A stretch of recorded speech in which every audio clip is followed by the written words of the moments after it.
সিরিজে টিকে থাকার লড়াইয়ে আজ আফগানিস্তানের মুখোমুখি হচ্ছে বাংলাদেশ। টি-20 সিরিজে আফগানদের হোয়াইট ওয়াশ করার পর ওয়ানডে সিরিজেও জয়ের স্বপ্ন দেখেছিল বাংলাদেশ দল, কিন্তু সিরিজের শুরুটা হয়েছে হতাশায়। প্রথম ওয়ানডে ম্যাচে আফগানিস্তানের কাছে 5 উইকেটে হেরে পিছিয়ে পড়েছে মেহেদী হাসান মিরাজের নেতৃত্বাধীন টাইগাররা। ওয়ানডে সিরিজে টিকে থাকতে হলে আজ জয়ের বিকল্প নেই বাংলাদেশের সামনে, তাই ঘুরে দাঁড়ানোর লক্ষ্য নিয়ে আজ শনিবার মাঠে নামছে মিরাজ তাসকিনরা। বাংলাদেশ সময় সন্ধ্যা 6টায় আবুধাবির শেখ জায়েদ স্টেডিয়ামে শুরু হবে ম্যাচটি।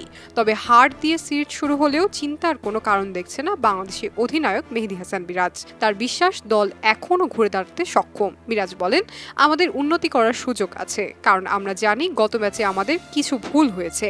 যত দ্রুত সম্ভব আগের ম্যাচ থেকে শিক্ষা নিতে হবে। ব্যাটাররা বড় ইনিংস খেলতে না পারায় প্রথম ম্যাচে 40 রান কম হয়েছে বলে মনে করেন অধিনায়ক মিরাজ। আজকের ম্যাচে সেই ভাবনা থেকেই ব্যাটসম্যানদের রান করতে হবে। এদিকে আফগানদের সঙ্গে টি-20 সিরিজ জিতলেও ওয়ানডে ফরম্যাটে বরাবরই চ্যালেঞ্জের মুখে পড়েছে বাংলাদেশ। দুই দলের সর্বশেষ সিরিজের দুটিতেই জিতেছে আফগানরা। আর পরিসংখ্যান অনুযায়ী এখন পর্যন্ত ওয়ানডেতে আফগানিস্তানের বিপক্ষে 20টি ম্যাচ খেলেছে বাংলাদেশ। এর মধ্যে 11টিতে জিতেছে বাংলাদেশ আর 9টিতে জয় পেয়েছে আফগানিস্তান।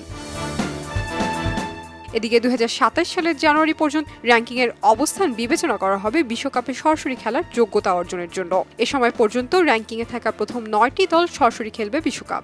আইসিসির বর্তমান র্যাঙ্কিং অনুযায়ী এই মুহূর্তে 7 নম্বরে রয়েছে আফগানিস্তান, 9 নম্বরে ওয়েস্ট ইন্ডিজ আর 10 নম্বরে রয়েছে বাংলাদেশ। তাই শুধু সিরিজ জয় নয়, বিশ্বকাপে সরাসরি খেলার জন্য আফগানিস্তানের সঙ্গে সিরিজের জয়ের পাশাপাশি ঘরের মাঠে ওয়েস্ট ইন্ডিজের সাথেও জিততে হবে এই সিরিজ।